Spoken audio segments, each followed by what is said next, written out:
E eu saúdo você com a paz do Senhor Jesus. Tudo bem com vocês? Eu espero que sim. Preparados para a nossa leitura diária de hoje? Vamos iniciar com a oração. Senhor, meu Deus e meu Pai que está nos céus, maravilhoso é o teu nome. Te dou graças, Senhor, por este momento, por esse privilégio que o Senhor nos dá de estarmos aqui para juntos ler a tua palavra. Que o teu Espírito Santo seja intérprete da tua palavra, Senhor, diante da leitura que vamos fazer neste momento. Ser conosco, em nome do teu Filho amado, Pai. Eu peço a ti por tudo e já te agradeço. Amém e amém. Amém? As nossas leituras diárias de hoje estão nos livros de Levítico, capítulos 24 e 25, Salmos 81, Hebreus, capítulo 9. Levítico, capítulo 24, diz assim: o candelabro e os pães sagrados. Disse o Senhor a Moisés: ordene aos israelitas que lhe tragam azeite puro de oliva batida para as lâmpadas, para que fiquem sempre acesas, na tenda do encontro do lado de fora do véu que esconde as tábuas da aliança. Arão manterá as lâmpadas continuamente acesas diante do Senhor, desde o entardecer até a manhã seguinte. Este é um decreto perpétuo para suas gerações. Mantenha sempre em ordem as lâmpadas no candelabro de ouro puro perante o Senhor. Apanhe da melhor farinha e asse 12 pães, usando 2 jarros para cada pão. Coloque-o em 2 fileiras, com 6 pães em cada uma, sobre a mesa de ouro puro perante o Senhor. Junto a cada fileira, coloque um pouco de incenso puro, como porção memorial para representar o pão de ser uma oferta ao Senhor, preparada no fogo. Esses pães serão colocados regularmente perante o Senhor, cada sábado, em nome dos israelitas, como aliança perpétua. Pertencem a Arão e a seus descendentes, que os comerão no lugar sagrado, porque é parte santíssima de sua porção regular das ofertas dedicadas ao Senhor, preparadas no fogo. É decreto perpétuo. O castigo da blasfêmia. Aconteceu que o filho de um israelita e de um egípcio saiu e foi para o meio dos israelitas, num acampamento onde houve uma briga entre ele e um israelita. O filho da israelita blasfemou o nome com uma maldição. Então o levaram a Moisés. O nome de sua mãe era Selomite, filha de Dibre, da tribo de Dan. Deixaram-no preso até que a vontade do Senhor lhes fosse declarada. Então o Senhor disse a Moisés: leve o que blasfemou para fora do acampamento. Todos aqueles que o ouviram colocaram as mãos sobre a cabeça dele, e a comunidade toda o apedrejará. Diga aos israelitas: se alguém amaldiçoar seu Deus, será responsável pelo seu pecado. Quem blasfemar o nome do Senhor terá que ser executado. A comunidade toda o apedrejará. Será estrangeiro, será natural da terra. Se blasfemar o nome, terá que ser morto. Se alguém ferir uma pessoa ao ponto de matá-la, terá que ser executado. Quem matar um animal fará restituição, vida por vida. Se alguém ferir seu próximo, deixando defeituoso, assim como fez, lhe será feito, fratura por fratura, olho por olho, dente por dente. Assim como feriu o outro, deixando defeituoso, assim será ferido. Quem matar um animal fará restituição, mas quem matar um homem será morto. Vocês terão a mesma lei para o estrangeiro e para o natural da terra. Eu sou o Senhor, o Deus de vocês. Depois que Moisés falou aos israelitas, levaram o que blasfemou para fora do acampamento e o apedrejaram. Os israelitas fizeram conforme o Senhor tinha ordenado a Moisés. Capítulo 25, o ano sabático. Então disse o Senhor a Moisés no monte Sinai: diga o seguinte aos israelitas: quando vocês entrarem na terra que lhes dou, a própria terra guardará um sábado para o Senhor, durante 6 anos semeando as suas lavouras. Parem as suas vinhas e façam a colheita de suas plantações, mas no 7º ano a terra terá um sábado de descanso, um sábado dedicado ao Senhor. Não semeiem as suas lavouras, nem parem as suas vinhas. Não colham o que crescer por si, nem colham as uvas de suas vinhas, que não serão podadas. A terra terá um ano de descanso. Você se sustentarão do que a terra produzir no ano de descanso. Você, o seu escravo, a sua escrava, o trabalhador contratado e o residente temporário que vive dentre vocês, bem como os seus rebanhos e os animais selvagens de sua terra. Tudo o que a terra produzir poderá ser comido. O ano do jubileu. Contem 7 semanas de anos, 7 vezes 7 anos. Essas 7 semanas de anos totalizam 49 anos. Então façam soar a trombeta no 10º dia do 7º mês, no dia da expiação. Façam soar a trombeta por toda a terra de vocês. Consagrem o 50º ano e proclamem libertação por toda a terra a todos os seus moradores. Esse lhe será o ano de jubileu, quando cada um de vocês voltará para a propriedade de sua família e para o seu próprio clã. O 50º ano lhe será jubileu. Não semeiem e não ceifem o que cresce por si mesmo, nem colham das vinhas não podadas. É jubileu e lhe será santo, como apenas o que a terra produzir. Nesse ano do jubileu, cada um de vocês voltará para a sua propriedade. Se vocês venderem alguma propriedade ao seu próximo, ou se comprarem alguma propriedade dele, não explorem o seu irmão. O que comprarem do seu próximo será avaliado com base no número de anos desde o jubileu, e ele fará a venda com base no número de anos que restam da colheita. Quando os anos forem muitos, vocês deverão aumentar o preço, mas quando forem poucos, deverão diminuir o preço, pois o que lhe está lhe vendendo é o número de colheita. Não explorem um ao outro, mas temam o Deus de vocês. Eu sou o Senhor, o Deus de vocês. Pratiquem os meus decretos e obedeçam as minhas ordenanças, e vocês viverão com segurança na terra. Então a terra dará o seu fruto, e vocês comerão até fartar-se, e ali viverão em segurança. Vocês poderão perguntar: que iremos comer no 7º ano, se não plantarmos nem fizermos a colheita? Saibam que eu lhes enviarei a minha bênção no 6º ano, e a terra produzirá o suficiente para 3 anos. Quando vocês estiverem plantando no 8º ano, comerão ainda da colheita anterior, e dela continuarão a comer até a colheita do 9º ano. A terra não poderá ser vendida definitivamente, porque ela é minha, e vocês são apenas estrangeiros e imigrantes. Em toda a terra em que tiverem propriedade, conceda o direito de resgatar da terra. Se alguém do seu povo empobrecer e vender parte da sua propriedade, seu parente mais próximo virá resgatar aquilo que o seu compatriota vendeu.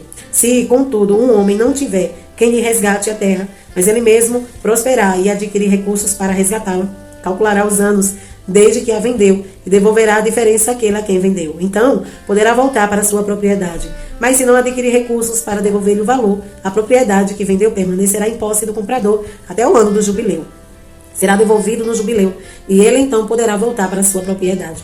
Se um homem vender uma casa numa cidade murada, terá o direito de resgatar até que se complete 1 ano após a venda. Nesse período, poderá resgatá-la. Se não for resgatada antes de se completar 1 ano, a casa da cidade murada pertencerá definitivamente ao comprador e aos seus descendentes. Não será devolvida no jubileu. Mas as casas dos povoados sem muros ao redor serão consideradas campo aberto. Poderão ser resgatados e serão devolvidos no jubileu. No caso das cidades dos levitas, eles sempre terão direito de resgatar suas casas nas cidades que lhe pertencem. Assim, a propriedade dos levitas, isso é, uma casa vendida em qualquer cidade deles, é resgatada e deverá ser devolvida no jubileu, porque as casas das cidades dos levitas são propriedade deles entre os israelitas, mas as pastagens pertencentes às suas cidades não serão vendidas, são propriedade permanente deles. Se alguém do seu povo empobrecer e não puder sustentar-se, ajudem-no como se faz ao estrangeiro ou ao residente temporário, para que possa continuar a viver entre vocês. Não cobrem dele juro algum, mas temam o seu Deus, para que o seu próximo continue a viver entre vocês. Vocês não poderão exigir deles juros, nem emprestar-lhe mantimento visando lucro. Eu sou o Senhor, o Deus de vocês, que os tirou da terra do Egito para dar-lhe a terra de Canaã e para ser o seu Deus. Se alguém do seu povo empobrecer e se vender a algum de vocês, não façam trabalhar como escravo. Ele deverá ser tratado como trabalhador contratado ou como residente temporário. Trabalhará para quem o comprou até o ano do jubileu. Então ele e os seus filhos estarão livres, e ele poderá voltar para o seu próprio clã e para a propriedade dos seus antepassados, pois os israelitas são meus servos, a quem tirei da terra do Egito. Não poderão ser vendidos como escravos. Não dominem piedosamente sobre eles, mas temam o seu Deus. Os seus escravos e as suas escravas deverão vir dos povos que vivem ao redor de vocês. Deles vocês poderão comprar escravos e escravas, e também poderão comprá-los entre os filhos dos residentes temporários que vivem entre vocês e entre os que pertencem aos clãs dele, ainda que nascidos na terra de vocês. Eles se tornarão sua propriedade. Vocês poderão deixá-los como herança para seus filhos e poderão fazê-los escravo para sempre. Mas sobre os seus irmãos israelitas vocês não poderão dominar impiedosamente. Se um estrangeiro, um residente temporário entre vocês, enriquecer e alguém do seu povo empobrecer, e se vender a esse estrangeiro, ou a alguém que pertence ao clã desse estrangeiro, manterá o direito de resgate mesmo depois de se vender. Um dos seus parentes poderá resgatá-lo, ou tio, ou primo, ou qualquer parente próximo poderá resgatá-lo. Se todavia prosperar, poderá resgatar a si mesmo. Ele e o seu comprador contarão um tempo desde o ano em que se vendeu até o ano do jubileu. O O preço do resgate se baseará no salário de um empregado contratado por aquele número de anos. Se restarem muitos anos, pagará o seu estrangeiro proporcionalmente ao preço de compra. Se restarem apenas poucos anos até o ano do jubileu, fará o cálculo e pagará o seu estrangeiro proporcionalmente aos anos. Ele deverá ser tratado como um empregado contratado anualmente. Não permitam que o seu senhor domine piedosamente sobre ele. Se não for resgatado por nenhuma dessas maneiras, ele e seus filhos estarão livres no ano do jubileu, porque os israelitas são meus servos, os quais tirei da terra do Egito. Eu sou o Senhor, o seu Deus. Salmos 81.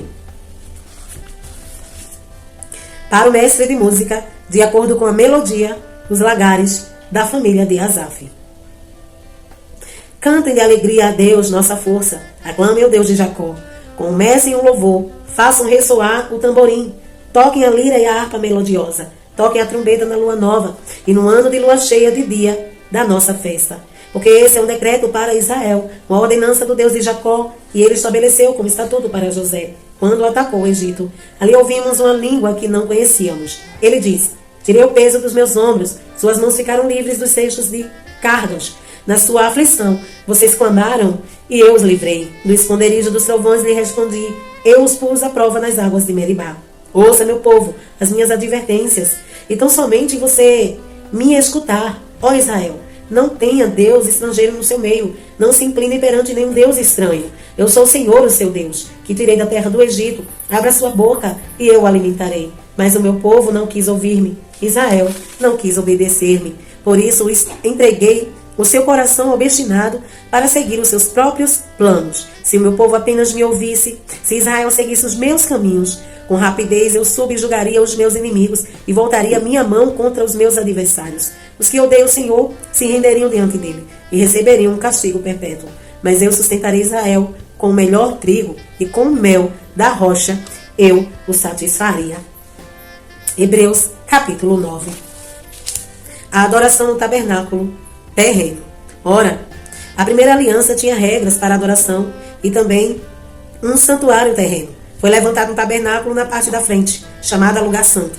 Estavam o candelabro, a mesa e os pães da presença. Por trás do segundo véu havia a parte chamada Lugar Santíssimo, onde se encontravam o altar de ouro para o incenso e a arca da aliança, totalmente revestida de ouro. Nessa arca estava um vaso de ouro contendo o maná, a vara de Arão que floresceu e as tábuas da aliança. Acima da arca estavam os querubins da glória e com sua sombra cobriam a tampa da arca. A respeito dessas coisas não cabe agora falar detalhadamente, estando tudo assim preparado.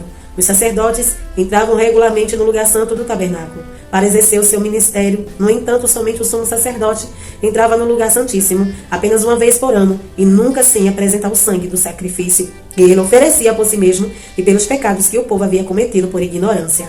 Dessa forma, o Espírito Santo estava mostrando que ainda não havia sido manifestado o caminho para o lugar santíssimo, enquanto permanecia o primeiro tabernáculo.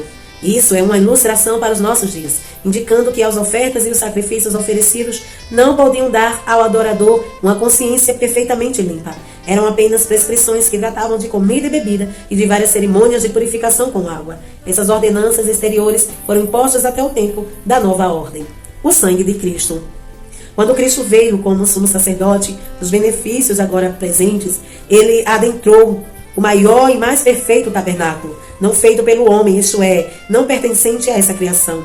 Não por meio de sangue de bodes e novilhos, mas pelo seu próprio sangue. Ele entrou no lugar santíssimo, de uma vez por todas, e obteve a eterna redenção. Ora, se o sangue de bodes e touros e as cinzas de uma novilha espalhadas sobre os que estão cerimonialmente impuros os santificam, de forma que se tornam exteriormente puros, quanto mais o sangue de Cristo, que pelo Espírito Eterno se ofereceu de forma imaculada a Deus, purificará a nossa consciência de atos que levam à morte, para que sirvamos ao Deus vivo. Por essa razão, Cristo é o mediador de uma nova aliança, para que os que são chamados recebam a promessa da herança eterna, visto que ele morreu como resgate pelas transgressões cometidas sobre a primeira aliança.